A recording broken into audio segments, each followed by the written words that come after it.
Ah, no, yo no. ¿De qué nos quedamos?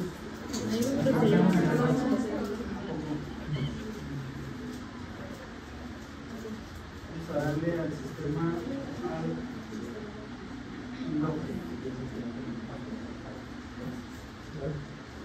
¿no está apagado o prendida? ¿Apagada? ¿Se escucha ahí atrás? Sí. No. Dice que no y me contesta, ¿no?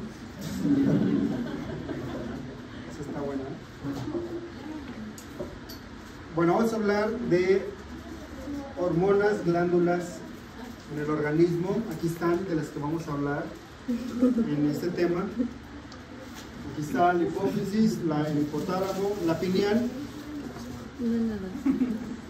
La glándula pineal con su... ¿Qué produce la glándula pineal? Melatonina. Melatonina. ¿Sí se escucha atrás o no? ¿Seguras? ¿Digo seguros? Bueno, seguras y seguros, ¿no? Seguro. Y luego tenemos la glándula tiroides, de la cual ya hablamos, y dentro de ella está la glándula paratiroides. Porque son 4.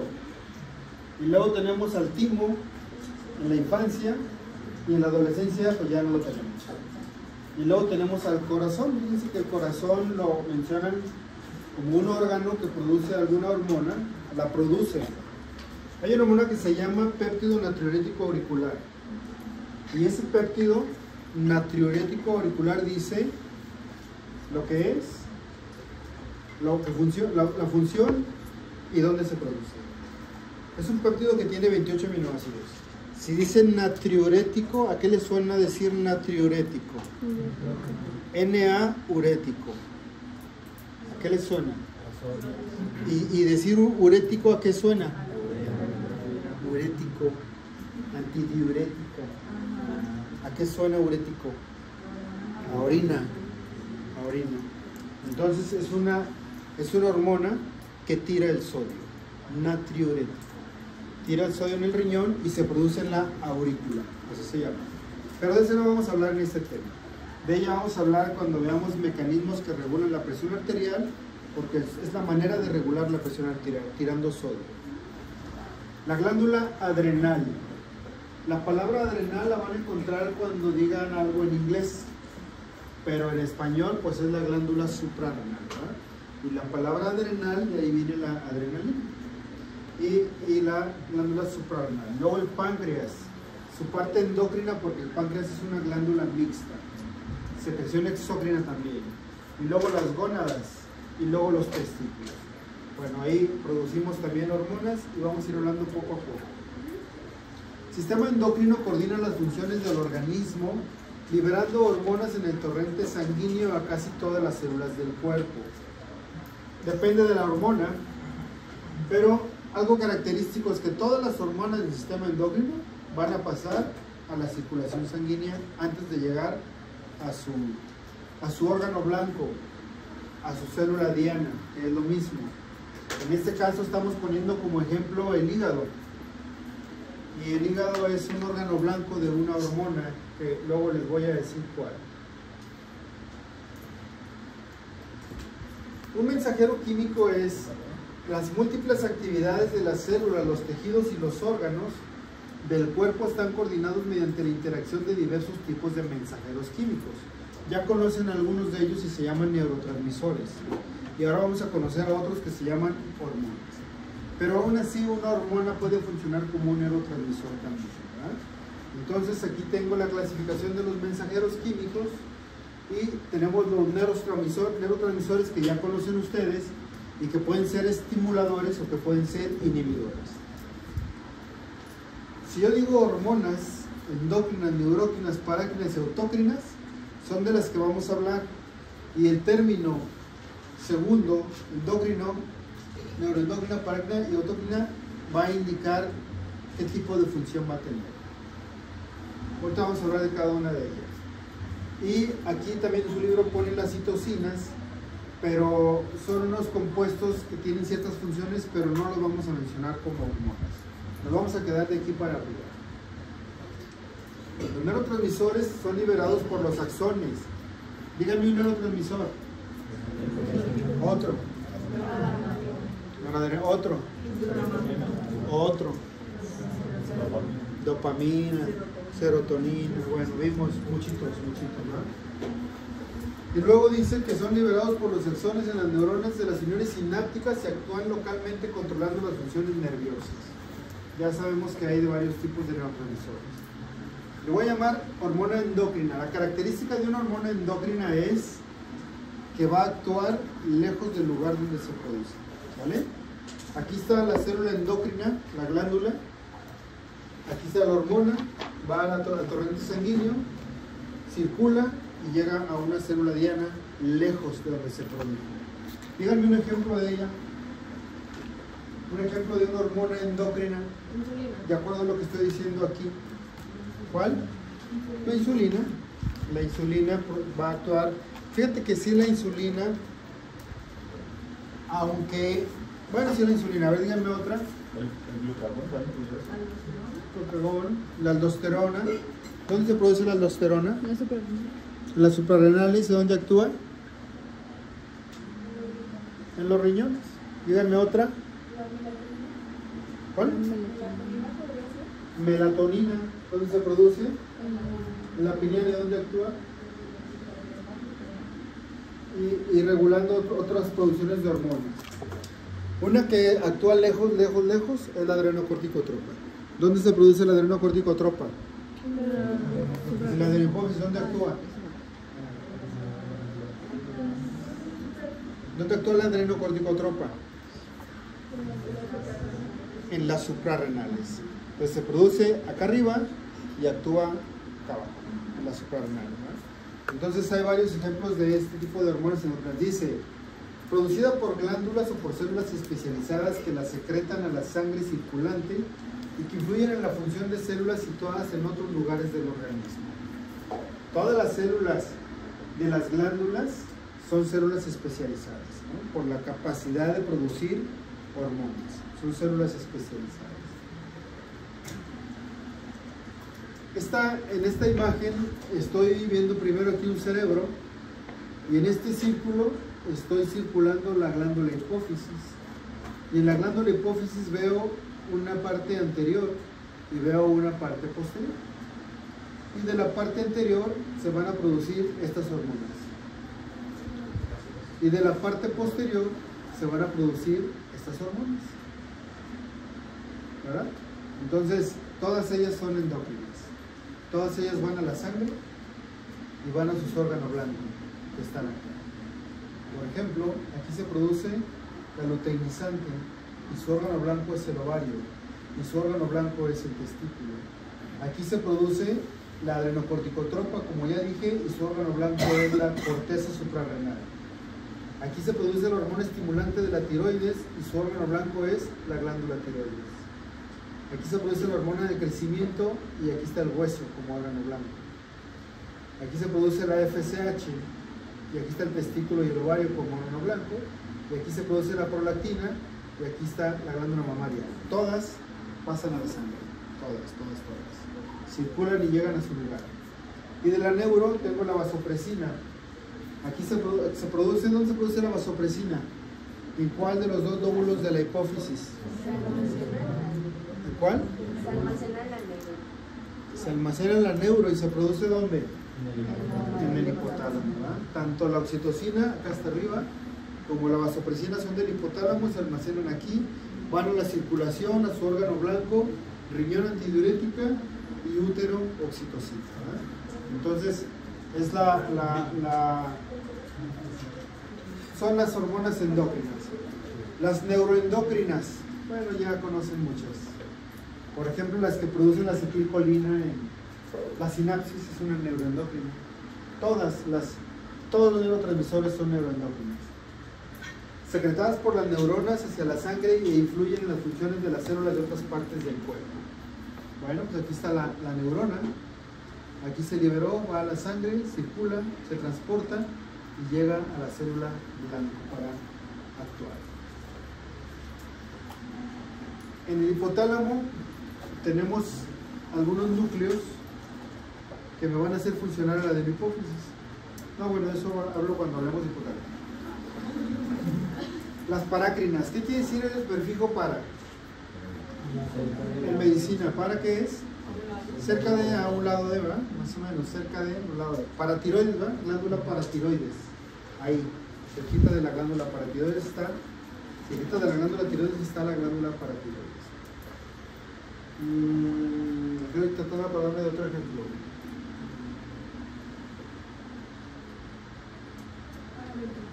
Paraventricular, cerca de los ventrículos, ¿no? Bueno, entonces, la hormona paracrina son secretadas en células hacia el líquido extracelular. Si digo líquido extracelular, ¿qué estoy diciendo? Si digo que van hacia el líquido extracelular, ¿qué estoy diciendo? ¿Que van a dónde? A la circulación.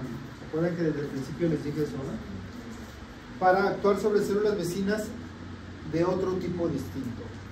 Aquí tengo el ejemplo. Miren, aquí tengo una célula que va a producir hormonas parácrinas. ¿Y a dónde van? Con la vecina de un lado y con la vecina del otro lado. Y ellos se van parácrinas. ¿Saben cuál es el ejemplo clásico de esto? ¿Alguien me lo puede decir? Lo revisaron en su libro bien.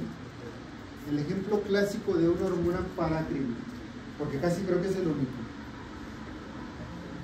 ¿No se acuerdan? Bueno, ahí les va. En el páncreas tengo un conjunto de células que se llaman como islotes de Langerhans. En los islotes de Langerhans tengo varios tipos de células que se llaman como, no oigo, alfa, beta, delta y células F, ¿verdad? Bueno, nos vamos a detener en las células delta. ¿Qué producen las células delta? Somatostatina. ¿La somatostatina les suena en otro lado? ¿En dónde? ¿Dónde les suena la somatostatina? ¿Dónde la hemos visto? Porque ya la vimos. ¿En dónde? En el hipotálamo. Hay una forma, otra forma de somatostatina en el cerebro y es igual a la forma del páncreas, pero no es que esta ande en el cerebro ni aquella ande por acá. O sea, cada quien funciona en su lugar, pero son iguales. De hecho se llaman isoformas, ¿verdad? Isoforma es igual. Entonces, nos detenemos en la somatostatina. ¿Dónde se produce la somatostatina en el páncreas? ¿En qué células? Delta. Y vean la función de la somatostatina. ¿Qué dice aquí? Inhibe la secreción de insulina y glucagón. O sea, inhibe la secreción de qué células? Alfa y beta. O sea, sus vecinas, ¿verdad? Sus vecinas. Aquí están todas. Alfa, beta, delta, células F. Y aquí mismo inhibe la secreción de ellos. Entonces, el ejemplo de una hormona parácrina. Y luego tengo una hormona autócrina, dice aquí. De esas casi no hay, de esas son como más de otro tipo de funciones. Pero el libro nos da este ejemplo. Pasan a la circulación y se unen a receptores de la misma célula que las produjo. ¿Cómo se complica la vida, no? Pues aquí está adentro, pues ahí quédate. Ahí vas a actuar. Ah, no, tiene que salir, circular y regresar a su receptor de la misma célula. De lo contrario no va a funcionar, ¿verdad? Entonces así sucede. ¿Eh? Es como un trámite de gobierno. Anda, caray. ¿Cómo es eso? Sí, están ahí con el número que están los papeles, tienen que ir aquí a la oficina, hacen uno caminar y a sacar fotos y es el mismo papel y no puedo hablar. Los ejemplos del Pablo, ¿eh? ¿Cómo se llaman las otras hormonas antes de esto? ¿Para qué? Que te hacen dar muchas vueltas, dices, ¿no? Bueno, entonces miren, luego te regresan a donde mismo, ¿eh? Ejemplos. Factores de crecimiento derivados de plaquetas, factores de crecimiento de fibroblastos y factores estimulantes de colonias. Factores estimulantes de colonias se refiere a colonias de células sanguíneas. Ya después veremos esos factores, pero son los ejemplos de dónde puedes actuar en tu mismo, ¿no? En tu misma célula. Cuando hay cuando hay, por ejemplo, una infección severa, no está aquí, pero una importante es en los macrófagos. Cuando hay una infección severa, se necesitan muchos más macrófagos y polimorfonucleares para tratar de vencer la infección. Entonces, los mismos macrófagos, donde se están produciendo los macrófagos, ahí mismo se libera un factor liberador, un factor de crecimiento de macrófagos, y ese factor sale a la circulación, regresa, se pone en receptor de ahí mismo y produce más macrófagos. Entonces es la forma como actúan esos factores de crecimiento, ¿verdad? Por ponerles el ejemplo. Bueno, las citocinas dijimos que no íbamos a hablar de eso ahorita. Una hormona es una sustancia química secretada a la circulación sanguínea por células especializadas y que actúan como mediador químico en otro tejido. Y ese otro tejido pues se le llamará órgano blanco, órgano diana, célula blanco, célula diana, todo eso es lo mismo, ¿verdad? ¿Cuál es la acción? Algunas actúan en las células de todo el cuerpo, ¿como cuáles? Algunas hormonas actúan en las células de todo el cuerpo, ¿como cuáles? Insulina, ¿como cuál otra? Ya la vimos. Y ya nos aventamos toda la clase. La tiroides, ya nos aventamos toda la clase, ¿no? Y luego, y otras en tejidos específicos que poseen receptores para esta molécula realizando numerosas reacciones. A ver, díganme una hormona que tenga un receptor específico. ¿Leucotenisa? ¿Dónde está su receptor específico? En las gónadas. No hay otro receptor para el utilizante más que en las gónadas. ¿Vamos bien? Bueno, sigo pues.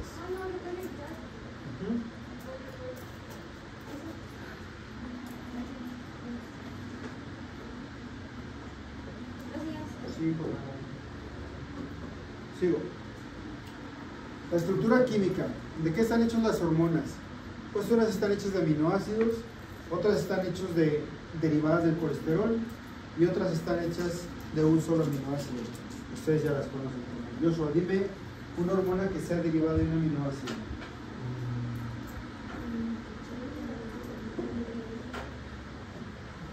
Ya conocen varias. Dime una que derive de un solo aminoácido. Chanel, dime una que derive de un aminoácido. Una hormona que derive de un aminoácido. La T3. Alejandra, dime otra hormona que derive de un aminoácido. Empezando la pauta. Fátima, dime otra hormona que derive de un aminoácido. T3 y T4, ya me dijeron. Bueno, dime de qué aminoácido deriva el T3 y T4. ¿De qué aminoácido deriva el T3 y T4? ¿Ya vimos esa clase?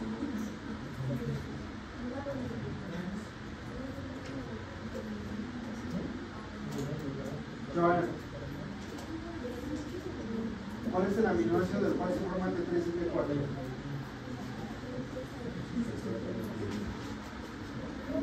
¿Sabes, Marina? No, nada. ¿Cuál es el aminoácido? ¿Cuál es el ¿Cuál es el aminoácido? Es que no estás viendo el pizarrón.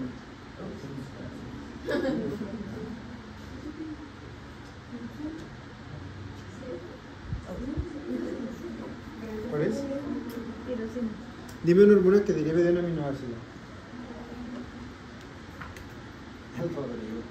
A ver, Rodrigo. Las catecolaminas. ¿Cuáles son?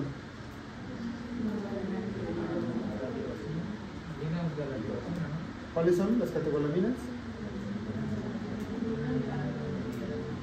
Rodrigo, ¿cómo me dicen las catecolaminas si no sabes cuáles son? O sea, no, tú nomás me dices catecolaminas y digo, ay, no manches, Rodrigo sí sabe. Paulo, ¿cuáles son? Bueno, es que, a ver. No, Paulo. No, no, muchas vueltas. ¿Cuáles son?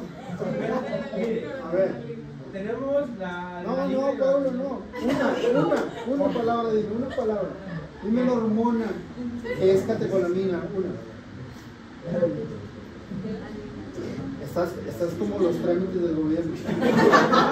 No le vas a dar vueltas al rollo, pero no me vas a decir. ¿No? Yes, dime una. Dime otra, Ricardo. Ande, pues acá estás en el rollo. No, pregúntate con la mía. Rodrigo. Acá te claro. Dime la otra que se forma entre ellas. La dopamina. Todas ellas son derivadas de una aminoácido. A los que les pregunté de dónde se formaba, me dice Gabriela, pues ahí está.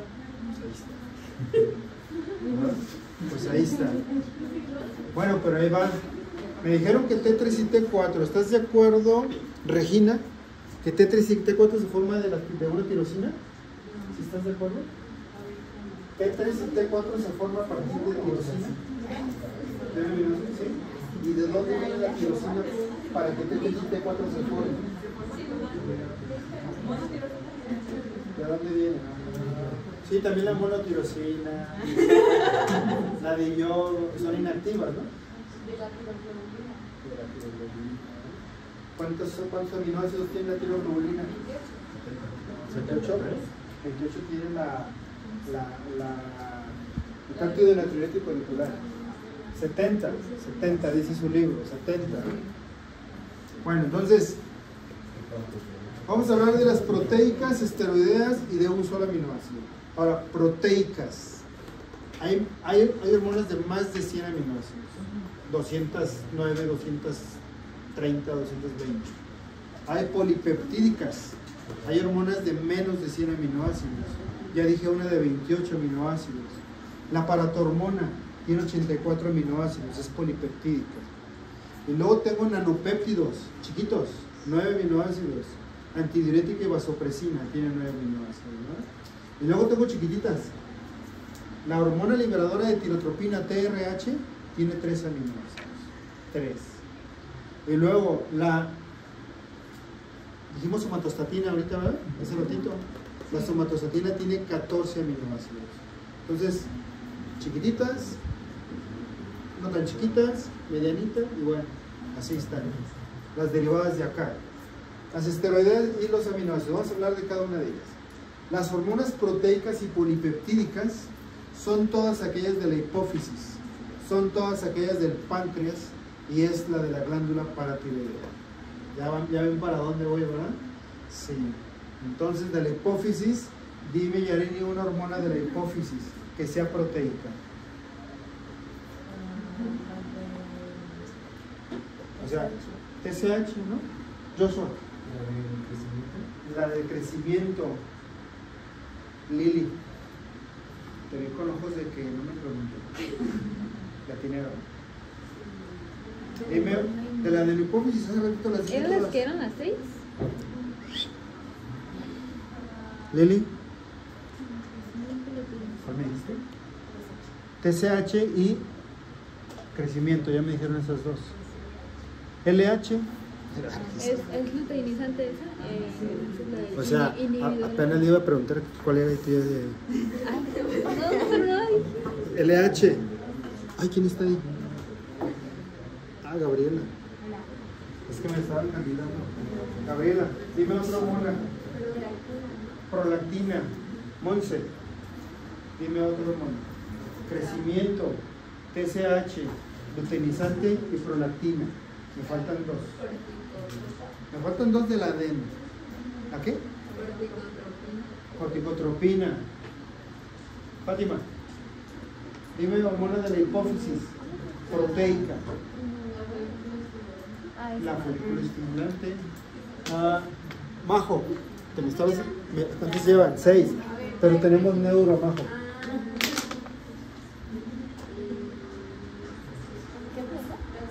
Oxitocina.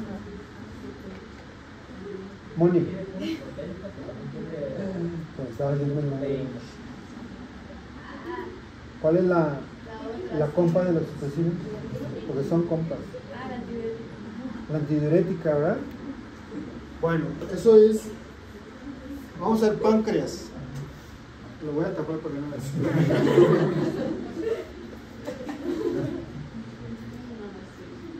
Venga, dime el páncreas. antes que empiecen las que están ahí. Polipéptidos pancreáticos. Polipéptido pancreático es uno. Ese polipéptido pancreático, ¿dónde se produce? ¿En qué células? En la F. En la F, ¿verdad? Paulo, dime otra hormona del páncreas que no tenga nada que ver con el gobierno. Bueno, pues ya tenemos las clásicas. Ahí están las clásicas. Ajá. Y. Ay, no me acuerdo cuál. Hace rato la puse de ejemplo y dije que era la única como ejemplo. Parácrine. Ya no falta que te diga que empieza con la. ¿Cuál, Vega? Somatostatina. Somatostatina, de la parotiroidea. A ver por acá. Alejandra, ¿qué hormona se produce en la glándula paratiroidea? Qué pregunta tan difícil. Es como cuando te dicen, agua pasa por mi casa y cante de mi corazón. ¿Eh? Alejandra.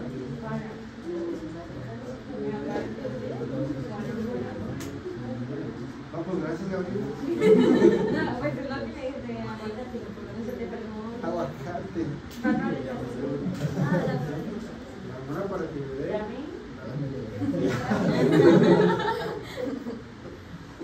Vamos, gracias, Gabriel. Ella, ¿dónde?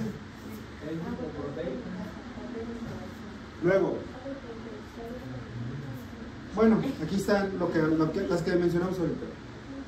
Adeno, neuro, tiroides. Sí, no, tiroides no, ¿eh? Esa no la mencionamos ahorita. Paratiroides son 4 paratiroides. Y páncreas con sus 4 también, sus 4 hormonas. Síntesis y secreción de las hormonas peptídicas. ¿Dónde se forman las hormonas peptídicas, Anel?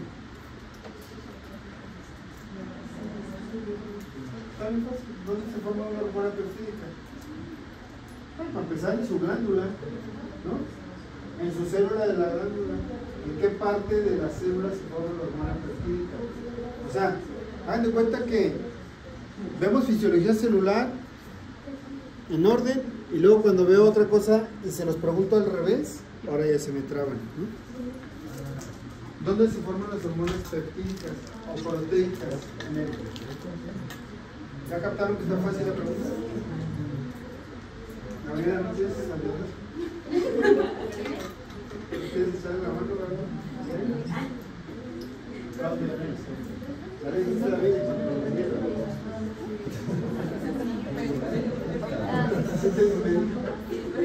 David, ¿dónde es su cuerpo? No, David. Con las proteínas de hormonas de... ¿Cuál es el organelo que sintetiza proteína? ¿Cuál es el organelo que sintetiza proteína? ¿Cómo se llaman los granulitos del organelo?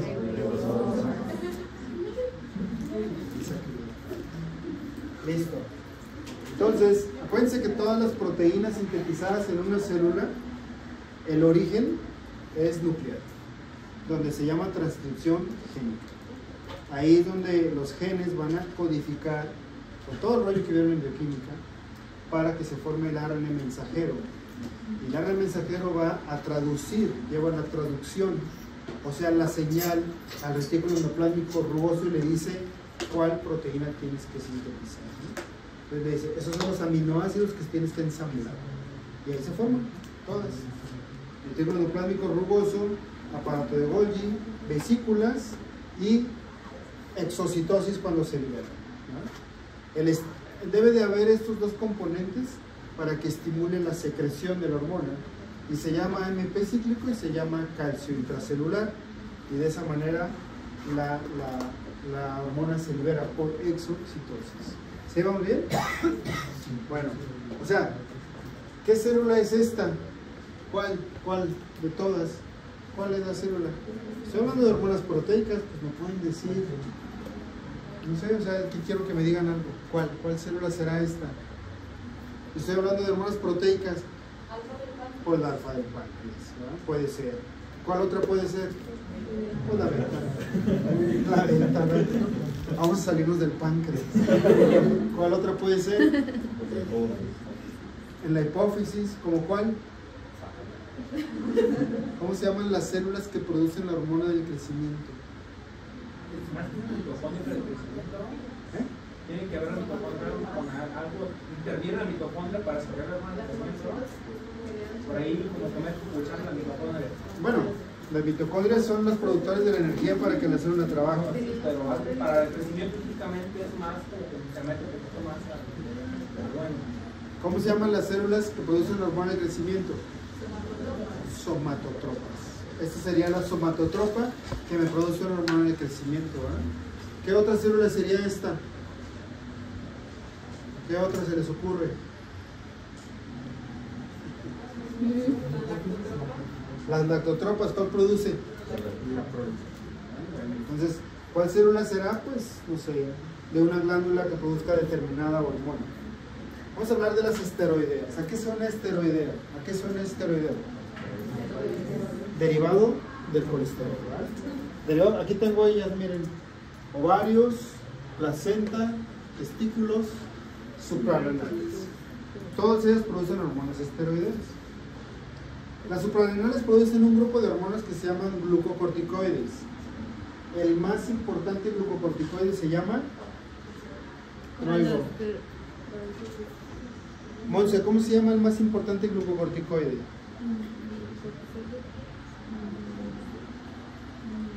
Gabriela, ¿cómo se llama? Porque antes de ayudadora. Ale, ayúdame. ¿Ella te hizo el paro? Espera, Regina. Monse. Disculpa que te interrumpa tu dulcecito. Ah, ¿ya se lo habías dicho o qué? No es.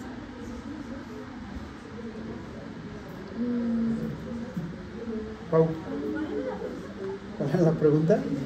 ¿Cuál es el más importante glucocorticoide del organismo?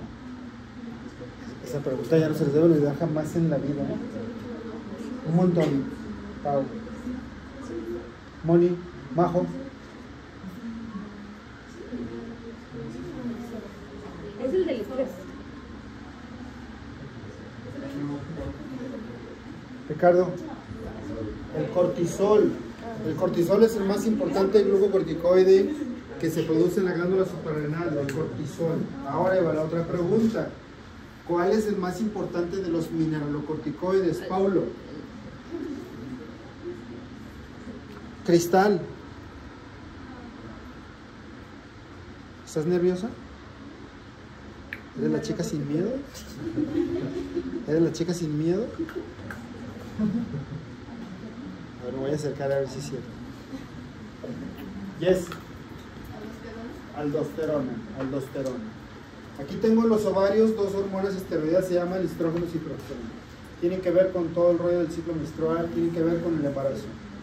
Aquí tengo la placenta.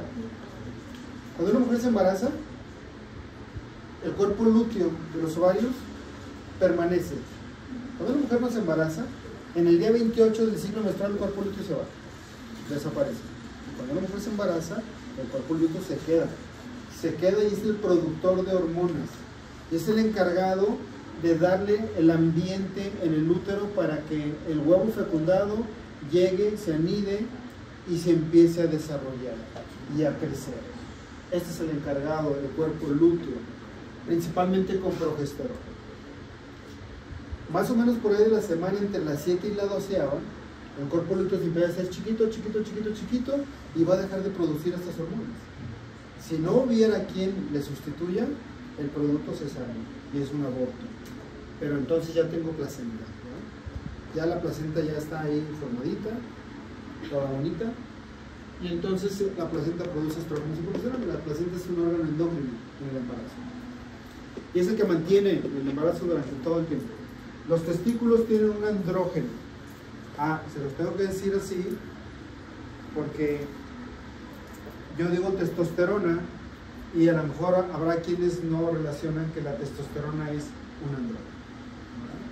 Entonces dije testosterona y me dijeron, oiga, maestro, pero los testículos también producen andrógenos. Es la testosterona el andrógeno, ¿no? Y es la progesterona. Hay otro andrógeno, Manu. Dehidroepiandrosterona es otro andrógeno. Y epiandrosterona es otro andrógeno. Y esos.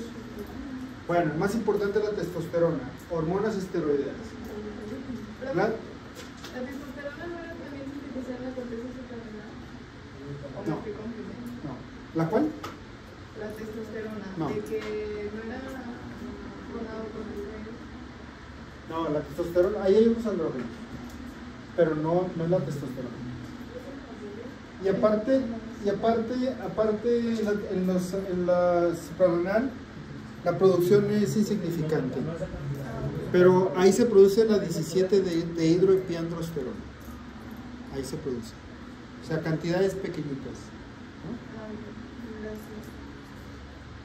Y luego, aquí tengo la glándula suprarrenal para los esteroides que dijimos, el ovario, para los esteroides que dijimos, estrógenos y progesterona, el testículo para la testosterona y la placenta. Vean la placenta aquí. Estos colchoncitos de la placenta se llaman cotiledones. Así, son como colchoncitos Bimbo. Así. Y cuando sale la placenta, a veces se quedan pegados uno aquí a fondo. Y tiene uno que meter la mano para sacarlos. Eso se llama salvajismo. Pero hay que meter la mano así. Con una gasa así. Luego le raspas. Y ya lo sacas. Nomás le dices, respírele profundo. Porque es medio salvaje, pero se tiene que hacer. La placenta siempre debe estar en el fondo del útero. Ese es el útero y ese es el fondo del útero. Y siempre debe estar ahí. ¿Han escuchado un programa que se llama placenta previa? ¿Nunca han escuchado? Quiere decir que esta placenta ahora ya está acá. En el cervix. Entonces, esa es una indicación absoluta de cesárea porque no puede salir la placenta primero antes que el chiquillo se muera. Entonces, la placenta previa es acá abajo. El colesterol tiene un anillo ahí que lo vieron en... ya se lo había dicho, ¿no? Un anillo del colesterol que se llama en bioquímica, ¿lo vieron? ¿Cuál? ¿Tú lo dijiste, Luis, la otra vez?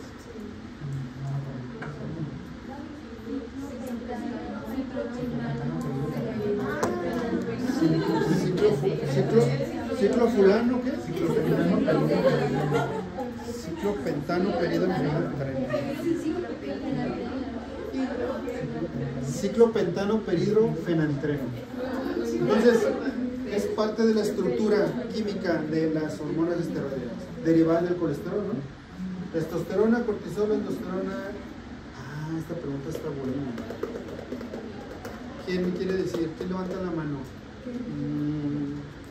¿A quién no le he preguntado? A ver, levante la mano. ¿A quién no le he preguntado?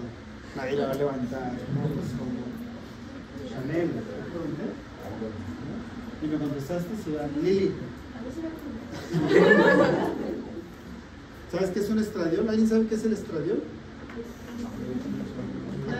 ¿A qué zona es estradiol? ¿Cuál falta ahí? Uno de los que falta, no, el colesterol es el que las produce todas. ¿Cuál? Los estrógenos.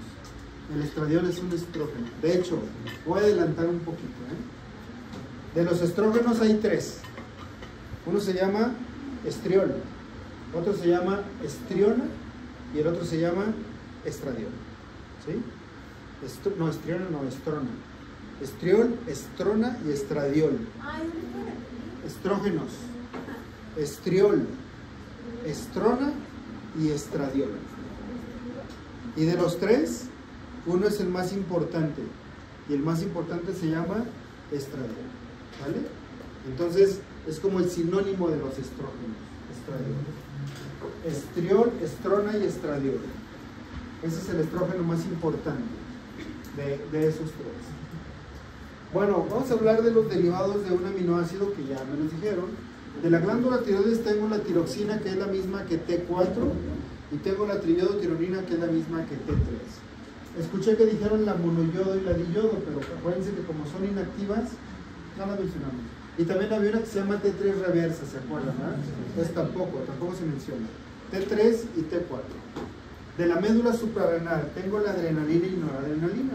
Yo les había dicho que la secreción es 4:1. 4 veces adrenalina, una vez noradrenalina. O dicho de otra manera, El 80% de las hormonas de ahí, de la médula, es adrenalina. Y el 20% es noradrenalina. ¿Verdad? La noradrenalina se forma más también de manera importante en las terminaciones nerviosas de las neuronas simpáticas, porque es el neurotransmisor de las simpáticas. ¿Preguntas hasta aquí? ¿A qué hora se supone que nos vamos? Ahora nos ha rendido la clase. Faltan 10 a las 8 y yo ya me cansé. Le vamos a preguntar, mañana va a haber clases. No, mañana no. Luego les repongo la clase que ahora no es cuidado.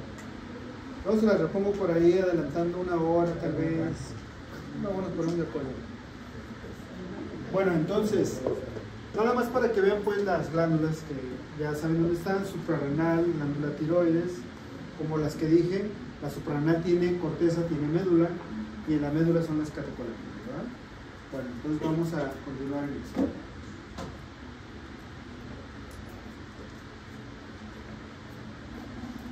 ¿Quién me quiere decir cómo es la retroalimentación negativa?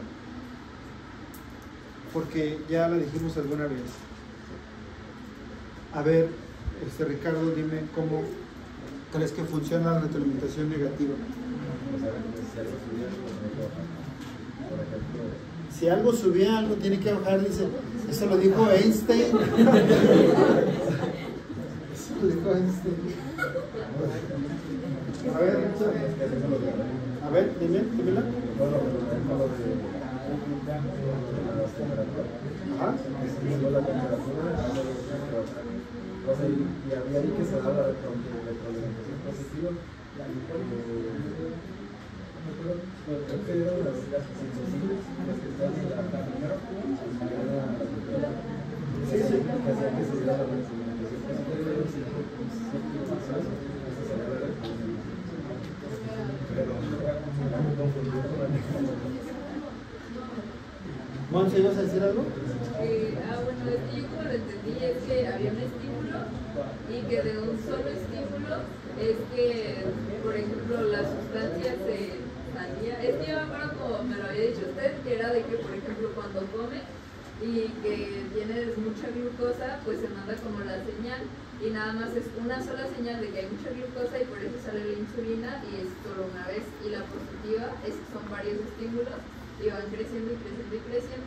Pero es que te quedaste como incompleta en la primera. Bueno, pues es que la entendí yo de que... Cuando comes hay mucha glucosa, dijiste. Ajá. ¿En dónde hay mucha glucosa? En la sangre. ¿Cómo se llama eso? Hiperglucemia, ¿no? Hiperglucemia. Y luego, de esa hiperglucemia dijiste que llegaba esa señal ¿a dónde?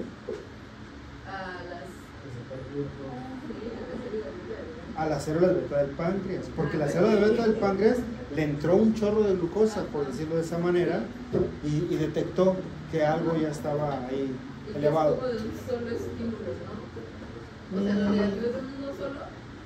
Sí, pero no, bueno, sí, o sea, pero no es como tan importante ahí eso. Se libera de la célula beta, ¿qué se libera?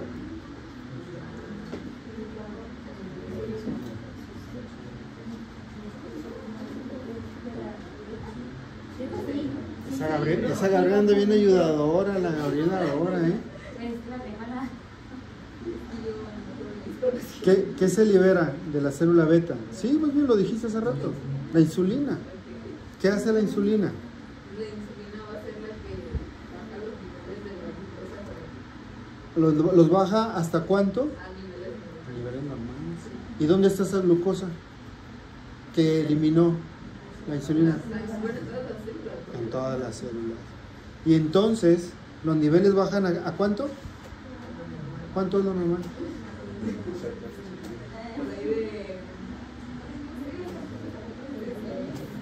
De 100, está bien, está dentro del parámetro normal. Y entonces, si ya estás en 100, ahí para el estímulo y ya no va a seguir secretando insulina porque ya no se necesita. esto es retroalimentación negativa.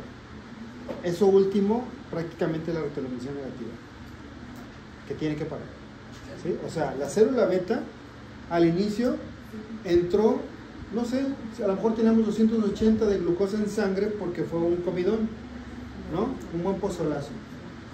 Y entonces se mete la glucosa a la célula beta y detecta que hay demasiado. Manda la insulina a la sangre, a todas las células, la mete, la glucosa empieza a bajar, llega a 120, 110, 100, 90 y la célula beta detecta que ya está en 90. Automáticamente suspende la liberación de insulina. Eso es retroalimentación negativa. Ahí. La positiva sería que aún estando en niveles normales, produjera más insulina. Y tendríamos un problema. Porque los 90 se irían a 80, 70, 50. Eso sería un problema. Ahí es donde para. ¿Sí quedó claro o no? A ver, denme otro ejemplo entonces. ¿Sí quedó claro? A ver, dime la tiroides. Así como lo expliqué, así que se vea chido. ¿El hipotálamo? Sí, el hipotálamo, ¿cómo se dice? La tiroides. Ah, ese es un eje. Bueno, y ya si hay mucha producción de T3, T4, que ya le mandas un estímulo al hipotálamo para que deje de producir mucho TSH. Se cierra, se cierra con tanta. Y si es al revés, que hay mucho TSH, le mandas una al hipotálamo para que deje de producir TSH. A ver, ¿quién más? Otro ejemplo así elaborado como yo lo dije. Que se deje de sintetizar peptina cuando ya está la saciedad de la alimentación. Una persona come, se deja de sintetizar peptina, así se cierra el apetito. Sí, dentro de las hormonas anorexígenas y orexígenas, ¿verdad? ¿Otro? Sí. También puede ser cuando hay acidez, ¿no? Y que el páncreas debe secretar el bicarbonato. Fíjate que sí, oiga, pero bueno, sí, está bien. Cuando hay acidez es una... Pero ahí te falta. Por ejemplo, hay acidez. Secreta bicarbonato. Termina la acidez, termina la secreción de bicarbonato. O sea, la retroalimentación es regresarle la señal al páncreas y decirle ya todo está bien. Entonces ya no necesito más bicarbonato. A ver, otra. Es lo que sucede con todas las hormonas prácticamente, ¿no? ¿Quién dijo yo? Dani, ¿tú dijiste yo? Como que escuché. ¿No? A ver, ¿quién más?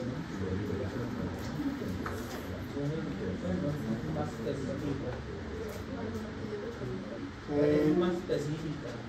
¿Qué? Pues la reacción de las hormonas pancreáticas sobre los ciclos, por ejemplo, glucólisis, ciclo de Krebs, gluconeogénesis, glucogenómesis, todo esto. Recordemos que hay procesos que son inhibidos por una o elevados por otra. Sí, algo más específico como dices. Bueno, entonces, la retroalimentación permite el control de un sistema y que el mismo tome medidas de corrección en base a la información retroalimentaria. Y es lo que explicamos el ejemplo de la glucosa, que es uno de los más representativos. Pero, a ver, yo le voy a preguntar a alguien más. ¿Quién quiere participar? ¿Nadie? El número 12. ¿Quién es el 12? Alejandra. Eres el 12. Mira qué suerte tienes. A ver, Alejandra. Dime una retroalimentación. ¿Sí sabes qué es la hipocalcemia? La mayoría de veces. Tienes que decirme completo. ¿Bajo de calcio en dónde? ¿En el agua mineral o dónde? Disminución de los niveles de calcio en sangre. Eso es como me tienes que decir. Está bajo de calcio, pero ¿dónde? En la coca. Disminución de los niveles de calcio en sangre. Eso se llama hipocalcemia. ¿Sí? ¿Tú sabes cuál es la hormona que regula el metabolismo del calcio? Fíjate, curiosamente te la pregunté a ti. Curiosamente te la pregunté. que te hizo el paro, Carolina? La hormona paratiroidea regula el metabolismo de calcio. Entonces, si el organismo tiene hipocalcemia, ¿qué va a pasar con la hormona paratiroidea?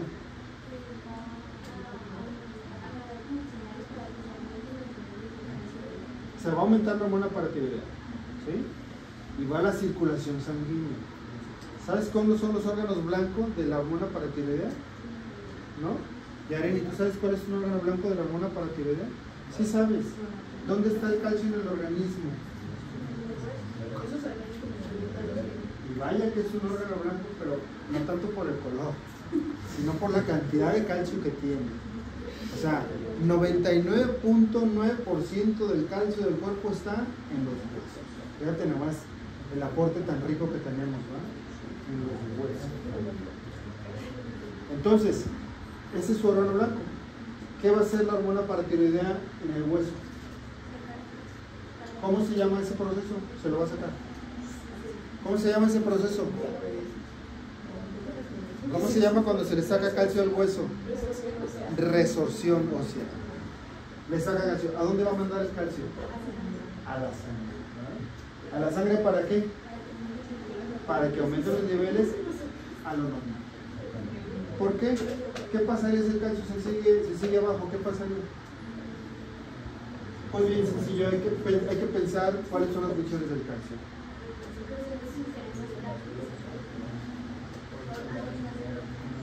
Fíjate que no tanto, en ese caso no tanto porque no es como que no depende tanto como del hueso. Podría ser, pero no, ahorita no voy a meter tanto en eso. Dime otras funciones del calcio. Ya hemos hecho un montón. Y se te olvida. ¿Por qué me voy a voltear? Alejandra, dime cuáles son las funciones del calcio. Ya no te estoy viendo. A ver, Gabriela, ayúdame. En la contracción. En la contracción muscular. ¿De dónde? Pues imagínate de dónde. ¿Contracción muscular de dónde? Corazón, ¿dónde más? Músculo liso, ¿dónde más? O sea, ¿dónde tenemos músculo esquelético? Pues en todo el cuerpo. El corazón. Otro órgano blanco, Moni, de la paratiroidea. Le vamos a quitar calcio al hueso para mandarlo a la sangre y corregir la hipocalcemia. ¿Sí te acuerdas que estábamos hablando de eso? ¿Sí? Dime otro. ¿La tiroides? No es órgano blanco la tiroides de la paratiroides. ¿Dónde más se te ocurre que podemos obtener calcio? Aparte del hueso. ¿Dónde? En los alimentos. ¿Verdad que sí? Entonces, ¿cuál sería el órgano blanco? Para ayudar que más rápido llegue el calcio. ¿Otro órgano blanco del calcio, de la paratiroidea? ¿Cuál? Las mamarias, cuando se está lactando, por eso se dan suplementos de calcio para evitar el desgaste óseo de las madres. Calcio y otras vitaminas. Pero no es el órgano blanco, la órgano mamaria. O sea, el suplemento se da porque estás formando un chiquillo y estás formando huesos extra. Entonces, ahora sí que le está chupando todo el calcio a la mamá. El chiquillo, ¿no? No es la glándula mamaria. ¿Dónde está otro? El riñón. ¿Por qué? ¿Por qué el riñón? Pues porque no lo va a dejar que se tire. Pasa calcio por ahí y dice ven. Y lo va a absorber y se lo lleva a la sangre, ¿no? Para corregir todos los problemas. Las funciones del calcio, coagulación sanguínea es el factor número 4. Las funciones del calcio, liberación de neurotransmisores también. Funciones del calcio, contracción muscular. ¿Cuál otra? Segundo mensajero en el sistema de la fosfolipasa C, ¿verdad? Bueno, entonces, ¿qué va a pasar entonces, Alejandra, cuando ya tenga los niveles de calcio normales?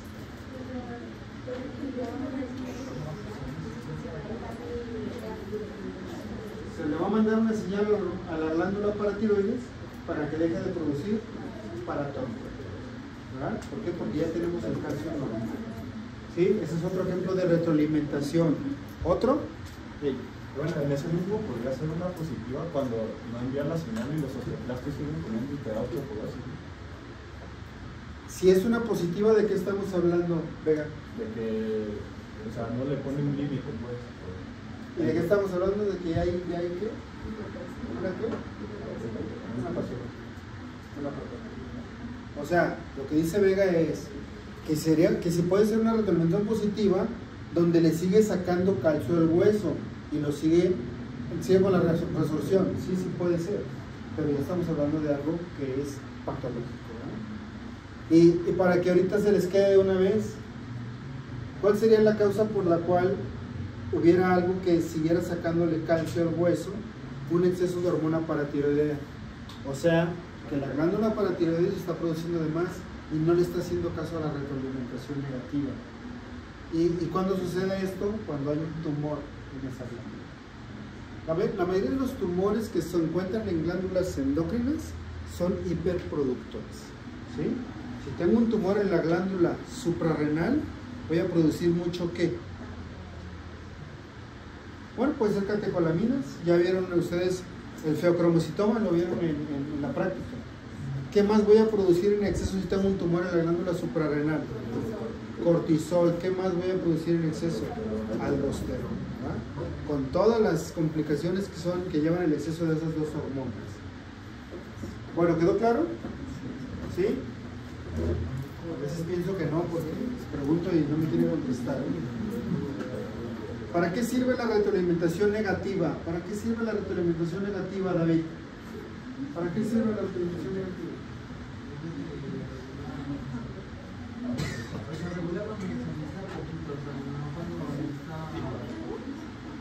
Por ejemplo, la temperatura, si a mí me dio la temperatura, yo necesito que me baje la temperatura, pero como señales para regular la temperatura. Entonces, ¿para qué sirve la retroalimentación negativa?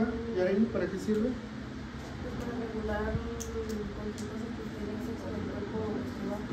Cualquier cosa que esté en exceso que esté bajo, porque si no, entonces caeríamos en una patología. Para eso sirve la retroalimentación negativa. Ahora, aquí voy a hablar de lo que hace la retroalimentación negativa y en esta parte, en qué fases actúa de la producción. Por ejemplo, hablamos de la hormona paratiroidea y hablamos de la insulina.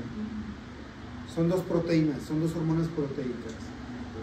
¿Cómo se inició a formar la insulina en la célula beta? ¿A partir de la qué? ¿Cómo se inició a formar? ¿Es una proteína? ¿Cómo? ¿Cómo se forman las proteínas? ¿Por la qué? Primero, antes de la traducción, la transcripción génica. ¿Y luego qué sigue? La traducción. ¿Y luego qué sigue? La elaboración. ¿Y luego qué sigue? La liberación. En todos esos niveles llega la retroalimentación y bloquea todos esos niveles. O sea, ya no quiero insulina. Si tienes ya hecha en vesículas, ya no se va a liberar. Si la estás formando en el latido endoplámico rugoso, para la producción. Si estás probando RNA mensajero, para la producción.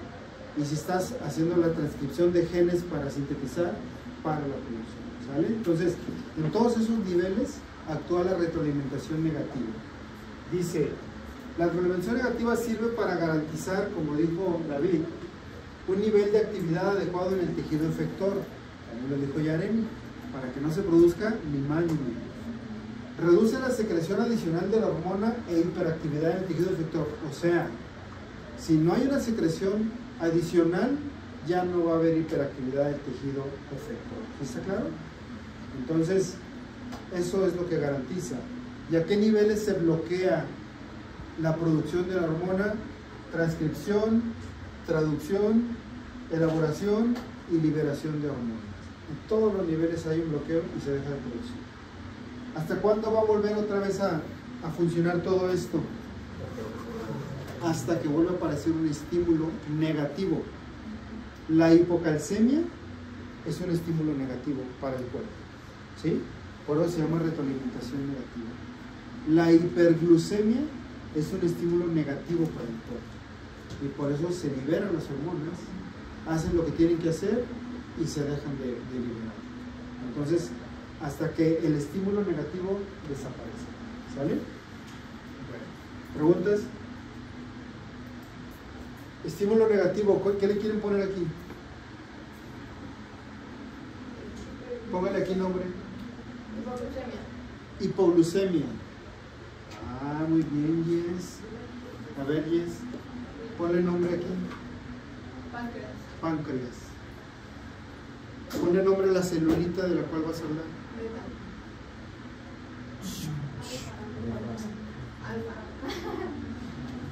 La risa. ¿Por qué te equivocaste? Porque frutamos. Entonces, la célula es alfa. Ponle nombre aquí.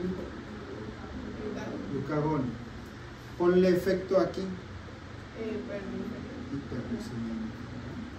Entonces tenías, y luego ese efecto hiperglucemia fue porque el estímulo fue hipoglucemia. Es un estímulo negativo para el cuerpo. Entonces, una vez que el efecto es hiperglucemiante, ¿a dónde te va a llevar los niveles de glucosa? Ah, no. ¿Cuánto de hipoglucemia se te ocurre?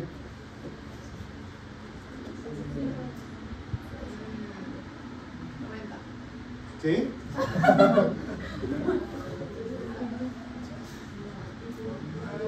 Es que, no, está bien, pero me dices uno normal primero. 60 está bien. 60 está bien. Porque lo normal es lo normal. ¿Cuánto es lo normal, Jess?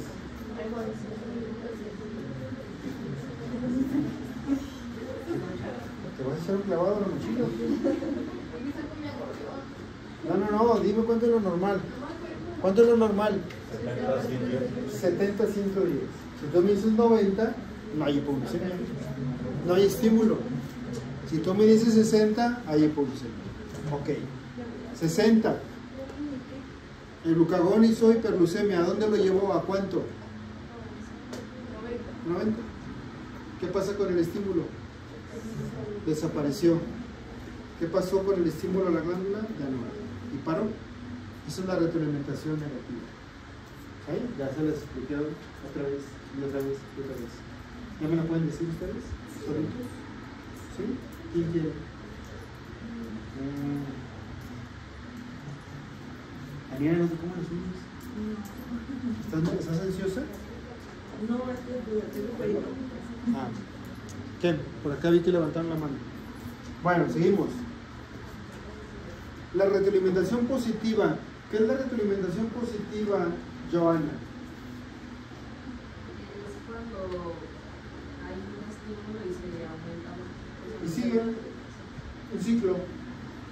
O un ciclo vicioso y sigue. Fátima. Dice Joana que es cuando sigue el estímulo. ¿Te acuerdas de algún ejemplo en el organismo de una retroalimentación positiva? Pues, bueno, como la coagulación. La coagulación. ¿Por qué crees que es la coagulación? ¿Cuál fue el estímulo para que iniciara la coagulación sanguínea?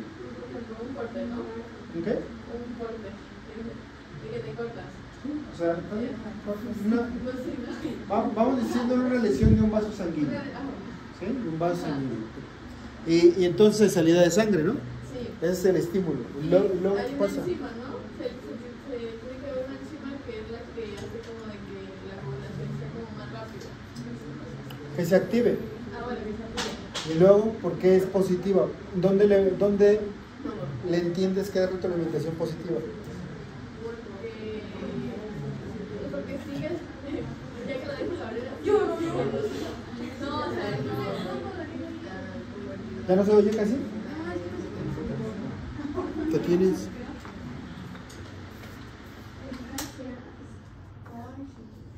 ¿Ya te estabas enfriando o qué? Ese es otro estímulo, la hipotermia. Ahorita vas a decir la retroalimentación negativa de la hipotermia. Entonces, Pues sigue hasta formar el coágulo para evitar que. por eso, pero ahora ya te me brincaste desde aquí como hasta acá. Entonces, ¿dónde le viste dónde le viste la retroalimentación positiva? Pues que sigue liberando la enzima, ¿no? ¿Quién le ayuda? ¿Tú, Gabriela? ¿Quién le ayuda? Por acá. ¿Tú, Cristal, le ayudas? La cascada que le nombra a todos los factores. La cascada de coagulación. ¿Cuántos factores crees que hay? ¿Cuántos factores hay de la coagulación? Más. 12. ¿Te acuerdas de alguno de ellos? No, si ya me diste dónde, Chanel. ¿No? El calcio, hace rato lo dije. El factor número 4. ¿Otro? ¿Quién se acuerda de otro?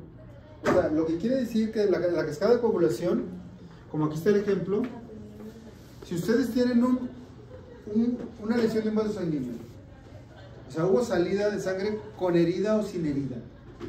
Como es sin herida, es un morete. Se pegan aquí, en la pierna, y al rato traen un morete. Se rompieron los vasos sanguíneos y se activó la cascada de coagulación. Entonces, ¿por qué es la retroalimentación positiva? La cascada de coagulación tiene dos vías. Una vía se llama extrínseca, que es por fuera del vaso sanguíneo, y la otra se llama intrínseca, que es por dentro del vaso sanguíneo. Y las dos se unen en una sola al final, que se llama la vía común. Entonces, la intrínseca y la extrínseca tienen sus factores de coagulación para irse activando. Y se llama retroalimentación positiva porque primero se va a activar uno de ellos. En la vía extrínseca, el primero que se activa es el tercero. De hecho, así se llama. Si es fuera del vaso sanguíneo, ¿está en dónde? Esa activación. ¿En dónde? ¿En los qué? En los tejidos. Y ese factor se llama factor tisular. Así se llama, ¿verdad? Es el factor número 3. Y luego de ahí se activan otros.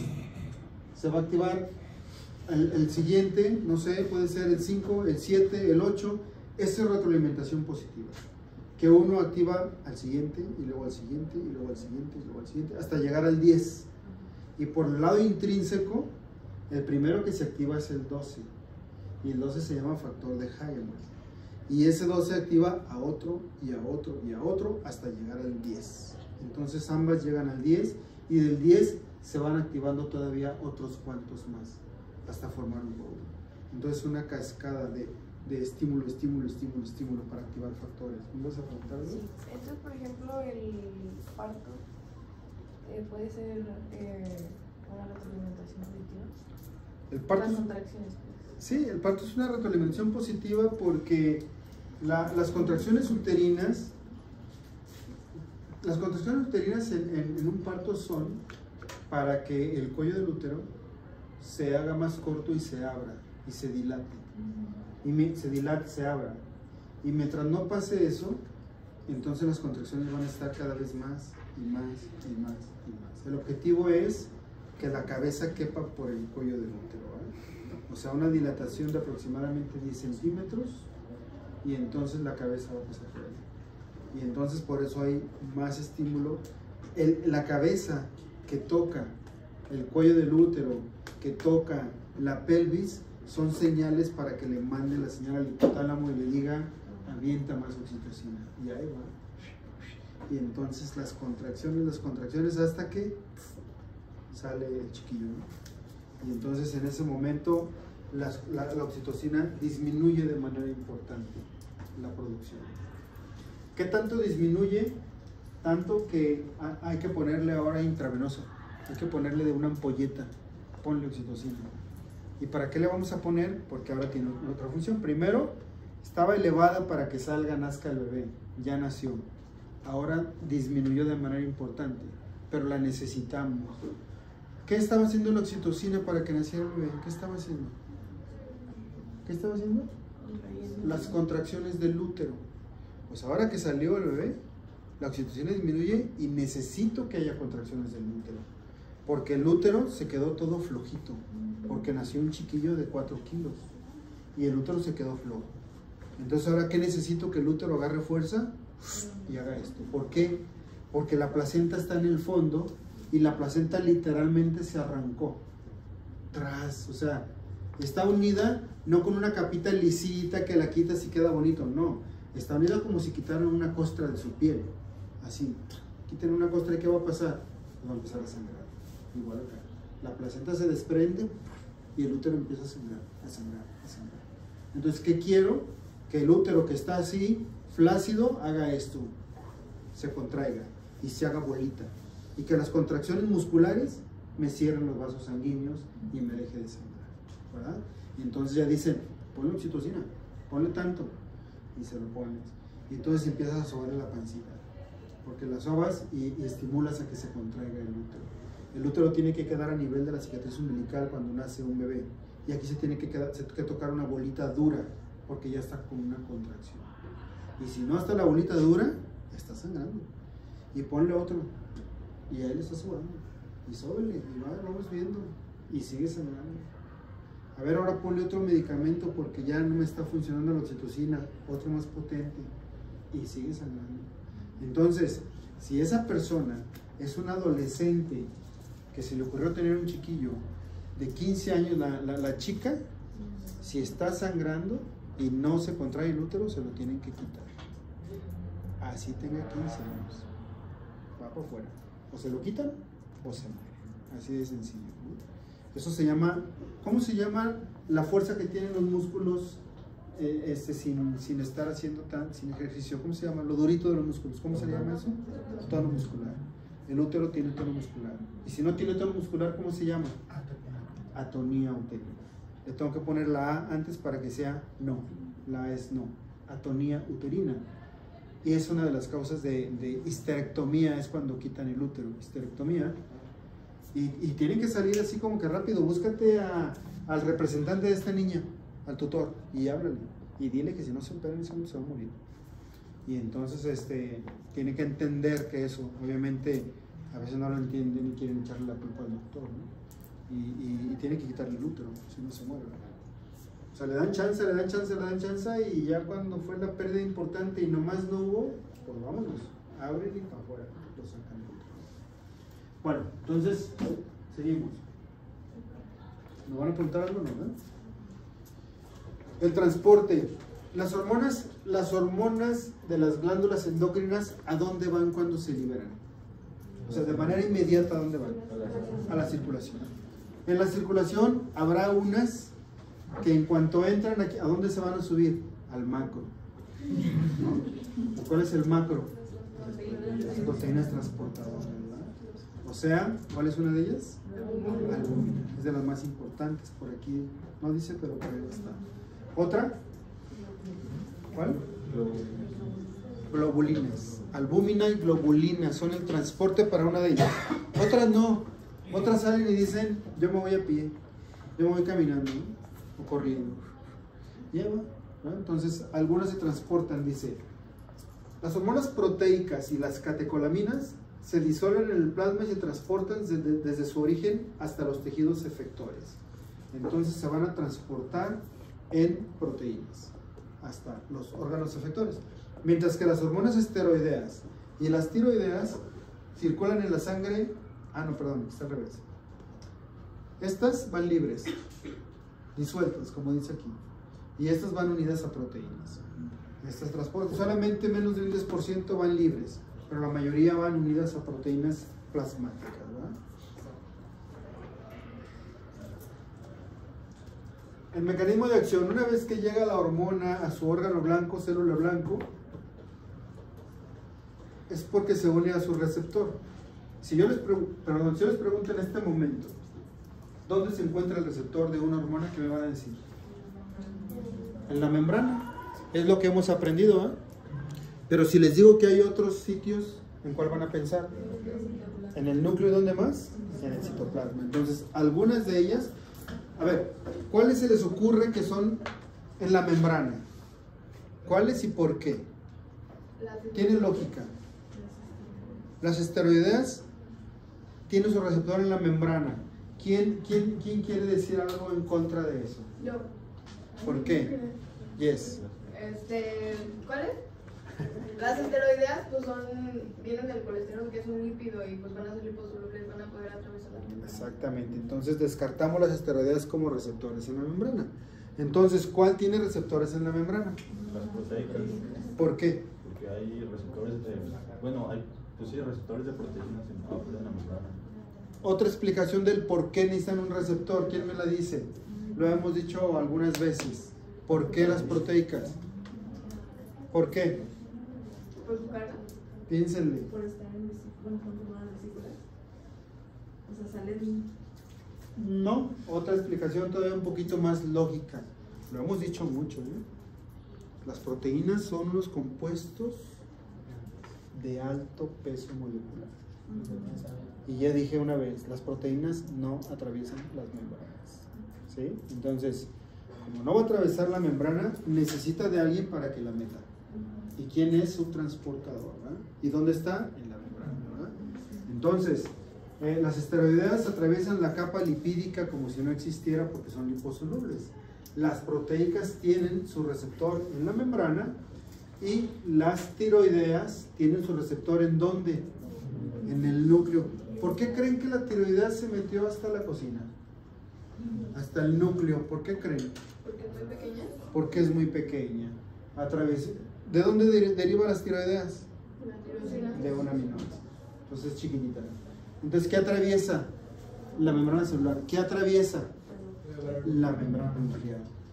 ¿A qué diámetro son los poros de la membrana nuclear? Era pregunta de examen, del primer examen. 9. ¿No era pregunta de examen? Poco, ¿no? 9. ¿9 qué? Nanómetros. ¿Sí? Entonces está chiquitita ahí esa puertita del poro y por ahí se mete la hormona tiroidea. Bueno, una vez que las hormonas llegan a su receptor, dice que la acción de una hormona comienza con la unión a su receptor específico de la célula efectora. Ya dijimos dónde hay receptores de ellas. Una célula puede poseer 200 receptores, ¿no? Por ejemplo, en este momento ustedes están sin comer, ¿no? ¿Ustedes creen que en este momento van a tener 2000 receptores para insulina o 100,000? ¿Cuántos van a tener? Por pensar, 2000. Pero ¿qué tal el rato que lleguen y se venden unos 4 de tripa y unos 3 de lengua? ¿Qué va a pasar con los receptores? Aumenta. Entonces depende de las necesidades de la célula, ¿no? Aumenta, ¿verdad? Bueno, Keyes. ¿Por qué las proteínas no atraviesan la membrana y los aminoácidos? ¿Tú dime? ¿Por el tamaño? ¿Nada más? Es un aminoácido chiquitito. Ok. Acuérdate que una proteína se considera así cuando es de más de 100 aminoácidos. Entonces es grande. Y un aminoácido pues es pequeñito. ¿No? Entonces, ya vieron por qué de 2000 hasta 100,000 receptores. Depende de las necesidades del organismo, ¿verdad? El número de receptores varía constantemente, pues sí. 2000 ahorita, al rato en la cena, no sé, los que quieran, 50,000. Y durante el sueño, 2000. Otra vez, regresa. Entonces está cambiando constantemente de acuerdo a lo que se necesita. ¿Se acuerdan de eso? ¿Qué es eso? ¿Sistema de qué? ¿Receptor? ¿Cómo se llama este receptor? ¿Tiene su nombre? ¿Cómo se llama? ¿Cómo se llaman los receptores para los segundos mensajeros? Metabotrópicos. Metabotrópicos. Aquí tengo una hormona. ¿Y por qué lo pongo? Porque este sistema, sea de la adenilato ciclasa o sea de la fosfolipasa C, me va a formar segundos mensajeros diferentes. ¿Ya se acuerdan o no? Sí. ¿Qué me forma la adenilato? ¿Y la fosfolipasa C? Y así glicerol y calcio. Entonces, quiere decir que hay hormonas que van a actuar estimulando adenilato ciclasa. Por consiguiente, ¿cuál es su segundo mensajero? AMP5. Hay hormonas que van a actuar estimulando la fosfolipasa C. Por lo consiguiente, sus segundos mensajeros son diacilglicerol, trifosfatoinositol y calcio. Y hay hormonas que me van a bloquear, me van a inactivar la proteína G y me van a bloquear la adenilato ciclasa. Y entonces, ¿cómo va a estar el AMP cíclico? Disminuida. Y también hay hormonas que van a actuar así, me van a disminuir la fosfolipasa C y ¿cómo van a estar el trifosfatoinositol? Bajo. Entonces, tengo también hormonas excitadoras y hormonas inhibidoras. Esta es la imagen de la adenilato ciclasa con el AMP cíclico. Acuérdense que la proteína G inactiva tiene 3 subunidades juntas con un GDP. Y la activa se le agrega un fósforo, se convierte en GTP y la alfa se separa. Y la alfa me activa, en este caso se llama adenilato ciclasa porque voy a producir AMP cíclico. Ahora, creo que fue en este grupo. Me preguntaron algo que yo creí que ya lo habían asimilado de esa manera. pero lo voy a explicar porque a lo mejor alguien se queda con duda. Esta imagen, ahora vean esta imagen. Esta es de la fosfolipasa C. Entonces me preguntaron, profe, pero ¿por qué aquí no está la proteína G, alfa, beta, gamma? Cuando yo les había dicho que era lo mismo. Entonces ahora lo voy a hacer de esta manera, miren. Aquí, cámbienle de nombre a este. Y se llama como fosfolipasa C. Aquí, cámbienle de nombre a este. Y se llama como trifosfato inositol de acilglicerol. Pero el sistema es el mismo, ¿de acuerdo? En diferentes células. Pero el libro me lo pone así. O sea, aquí debería de haber esto. Las vueltitas. Aquí debería de estar la alfa, la beta y la gamma de la proteína G. Aquí debería estar el GDP y el GTP, pero no están. Entonces por eso les digo, imagínense si ahora, este pedazo me lo voy a llevar y ahora lo voy a poner aquí. ¿Por qué? Porque a esta le pusimos fosfolipasa C, porque aquí le cambiamos el nombre de segundos mensajeros y aquí tengo que poner esto de aquí. ¿Sale? Porque esta es la manera ya en que producimos calcio, el diacilglicerol, el trifosfato inositol. Entonces es lo mismo, nomás que la estuve buscando para tener una imagen igualita a esa, pero no la encontré y la encontré de esa manera. Pero es lo mismo. ¿Vale? Bueno, entonces, ¿y por qué repito esto? Pues por esa simple y sencilla razón. Porque aquí tengo hormonas y aquí tengo hormonas y estas funcionan con AMP cíclico y esas funcionan con aquellos segundos mensajeros. ¿Cómo le voy a poner el nombre aquí a la... Aquí está. Adenilato ciclasa y allá está la fosfolipasa C. Entonces, la angiotensina 2 en sus células epiteliales funciona elevando AMP cíclico y la angiotensina 2 en sus células del músculo liso funciona con estos segundos mensajeros. La calcitonina requiere AMP cíclico para funcionar. Las catecolaminas también, receptores beta. ¿Cómo se llama esta hormona?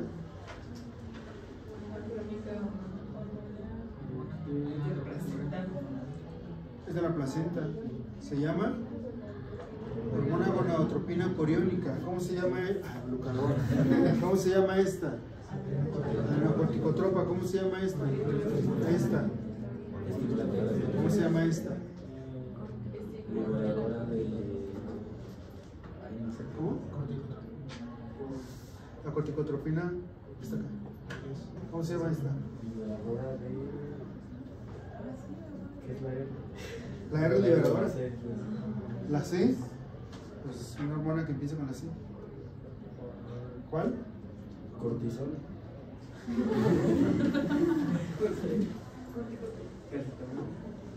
¿Cuál? ¿Moni? Cuéntalo. Corticotropina. Esta es la hormona liberadora de la corticotropina. Esta es. Y luego esta. Se me atravesó la flecha. Esta. Paratiroidea. Acá. Esta.